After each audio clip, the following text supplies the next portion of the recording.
Welcome, everyone. I see you've already met some of the many beasts we study in this class. Though be advised, none of these creatures should be taken lightly. They are all in their own way dangerous, especially if one does not know how to handle them properly. Now, it seems many of you are out of practice. Let's take some time to review the basics of how to care for a beast, shall we? Miss Sweeting, would you please assist our new student with the lesson today? Yes, Professor Howen. Hello, I'm Poppy Sweeting. Don't worry about Professor Howen's speech. She over-exaggerates sometimes. All the beasts in class are perfectly safe. Oh! Miss Sweeting, pay attention, please. The tongue of a puffskein can be a slippery devil. Yes, Professor. Here, you can practice on Gerald. Just keep an eye out for his tongue. You can use my brush. Just be gentle. Oh, and pleasant thoughts. I like to think it enriches his experience. That's lovely. I'm sure he feels much better. I think he might be hungry. Would you mind giving him some beast feed?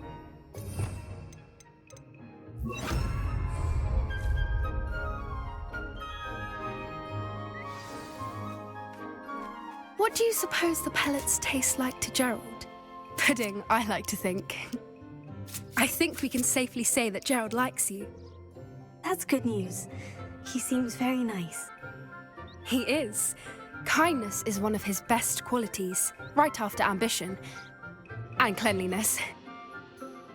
Good work, everyone. Now, let's make our way to the pens and select another beast. And please, do be careful as you feed and groom them.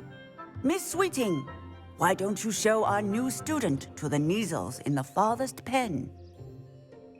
This way. The Neasels are over here.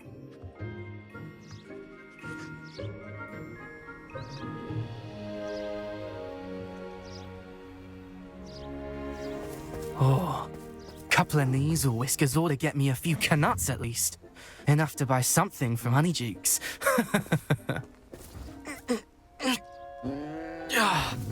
Stupid thing. Oh.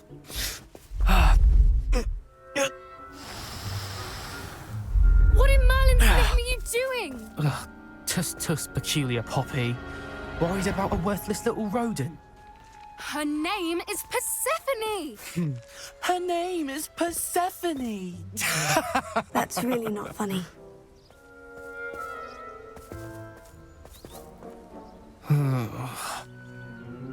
Let's go.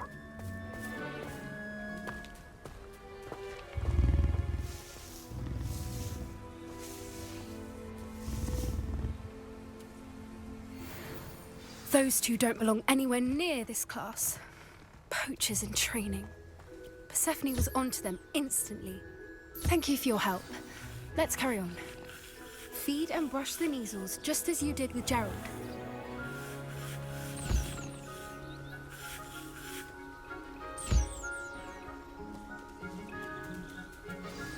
The Neasels really took to you. They know a good egg when they see one. As do I. It appears our time has come to an end. Please close the pens and see yourselves out. Now, where is our new student? Ah, there you are. I would like a moment, please. Hello, Professor. You wanted to speak with me? I did. How did you find your first beasts lesson? It was wonderful. I believe I'm really going to enjoy this class. Good. You seem to understand that when beasts are properly controlled, they can play a vital role in our lives. Some provide us with magically imbued materials, if cared for correctly, which does not include torturing them for whiskers. Well done, by the way. Probably best to let me handle it next time. Yes, Professor. They're nearly as bad as the Savagers in Rookwood's poacher pack. Sadly, we're the ones who suffer, stumbling over dead beasts. Terrible waste of resources. Surely the poachers can be brought to justice by someone. The Ministry, perhaps. An optimistic idea. Now, why don't we focus on more immediate matters that we can control? Professor Weasley has asked that I prepare some assignments designed to help you catch up to the other fifth years. Be on the lookout for my owl. Meanwhile, I also encourage you to study as many beasts as you can on your own time. I need to talk to you. Come here. Did you need something, Poppy? Thank you again for saying something to those brutes so that I didn't have to. You were an augury at noon in the desert. I certainly hope that's a good thing. It's something my gran and I say. It means that something or someone is a welcome surprise. At least, that's what we decided it meant. I couldn't stand there and watch them harm the poor thing. We're of a similar mind. Actually, in light of that, there's someone I'd like you to meet in the forest. You've intrigued me. Very well, lead the way. I'd hoped I would. Come with me. I wouldn't take just anyone there. In fact, you're the first. Really? Well, thank you, I think. As I said, we think alike. Pleasant surprise. Quite the weather we're having. What do you think? Poppy, where are you taking me? It really is much better if I just show you.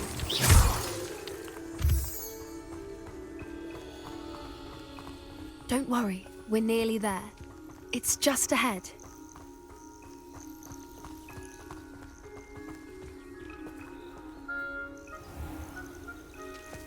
Stand back.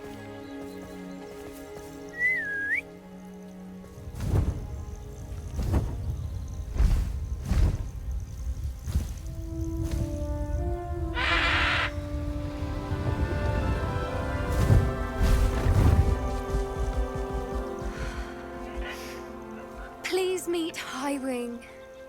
Isn't she just magnificent? Go on, introduce yourself to her. But be careful. You must always show hippogriffs the proper courtesy before you approach them.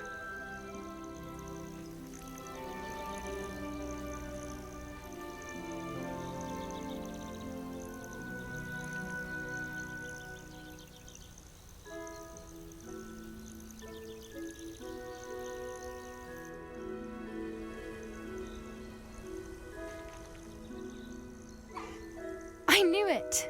I don't think I've ever seen a hippogriff take to someone this quickly. You can feed and brush her if you'd like. I come and check on her every once in a while. Bring her pasties, tell her what's going on in the castle. You wouldn't know from looking at her, but she's a dreadful busybody.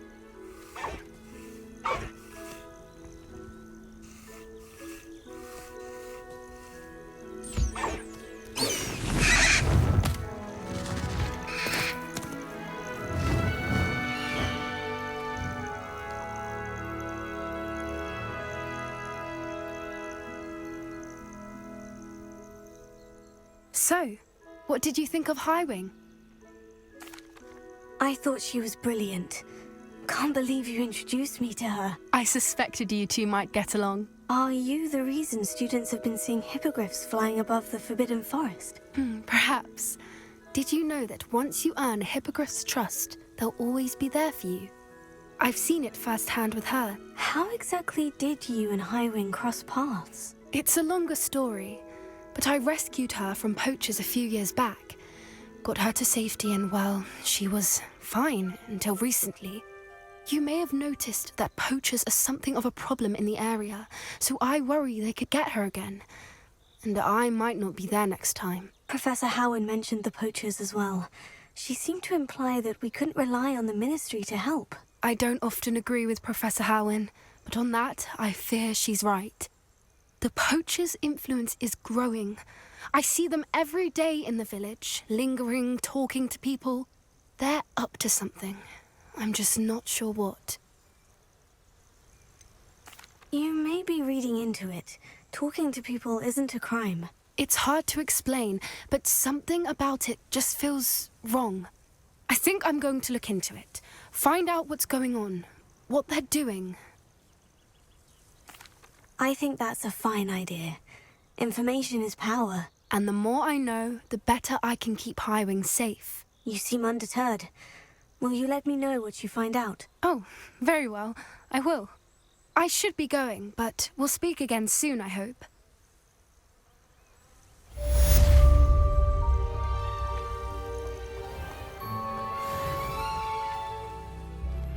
I hope you will come and see me about a pressing and highly confidential matter at your earliest convenience. I believe that we may be able to help each other.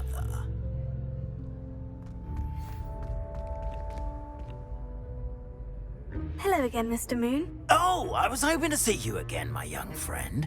Gladwin Moon, Hogwarts Caretaker, at your service. First, please allow me to apologise if I seemed a bit, unsteady when we last met. I'm afraid I had a rather disconcerting encounter. Although I hear your visit to Hogsmeade was even more eventful than mine. I suppose you could call it eventful. I certainly wasn't expecting a troll attack. Oh, of course not. And from what I understand, the village was lucky you were there. In fact, my recent visit to Hogsmeade is the reason I was hoping to bump into you. I could use your help with something. Do you see that curious statue over there? Watch what happens when that light changes from day to night.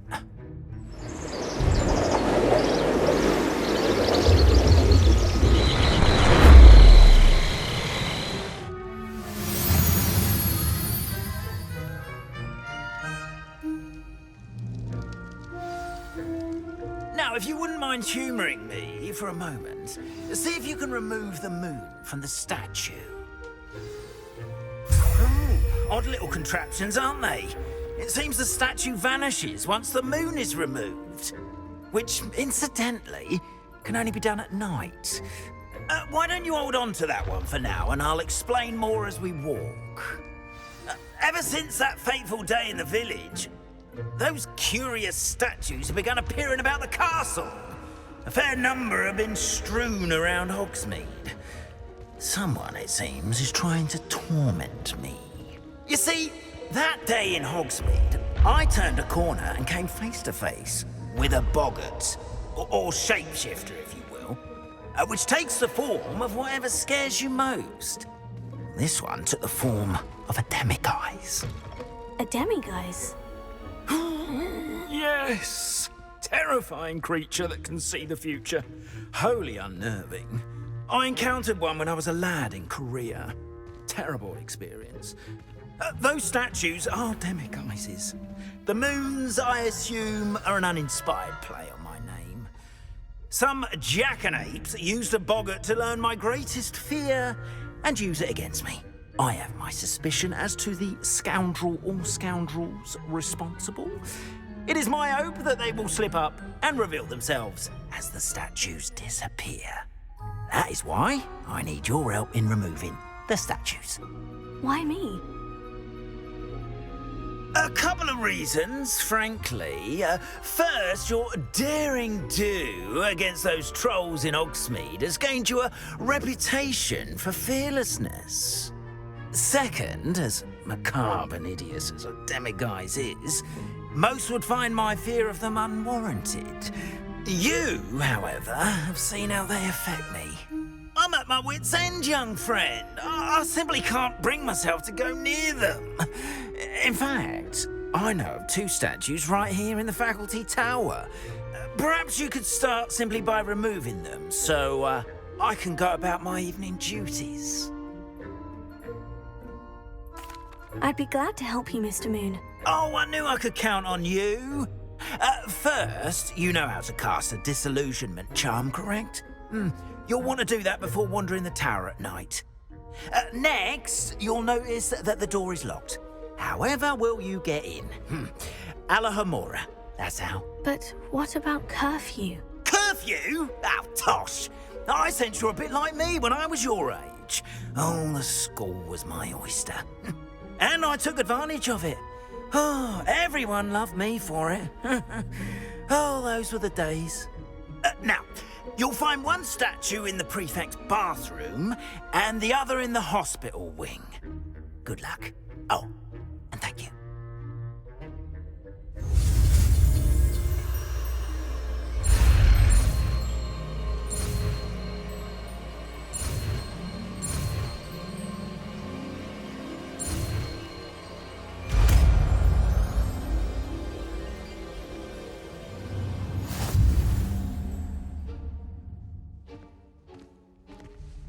Alohomora.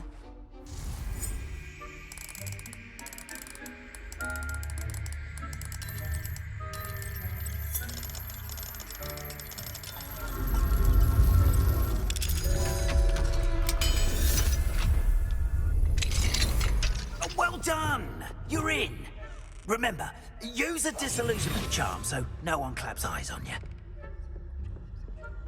This is a restricted area of the castle, after all.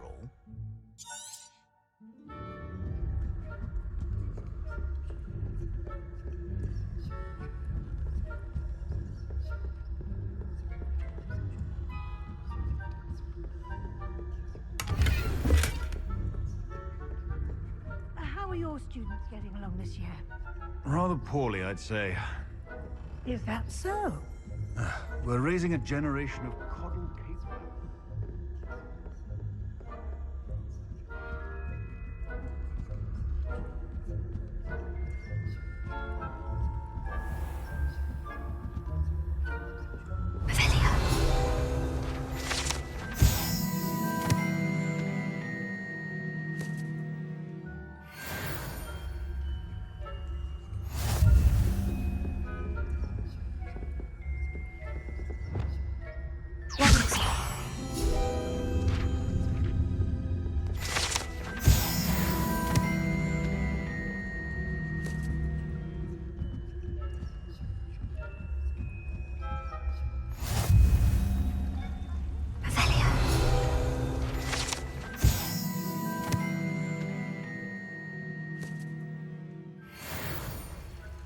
Not at the moment, no.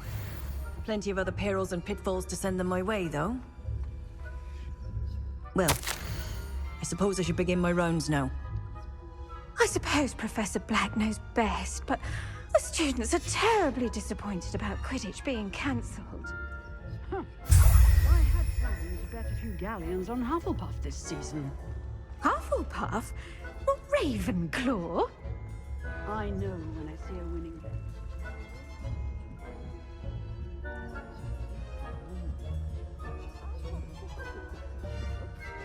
Alohomora.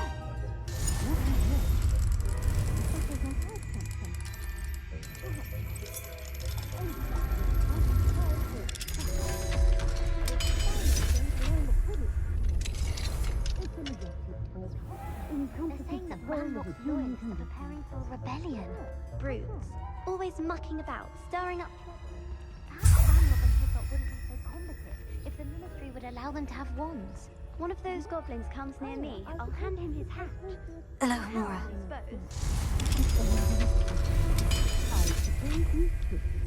Herb, I don't think that's what that class is for. She's right.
Hello, Mr. Moon.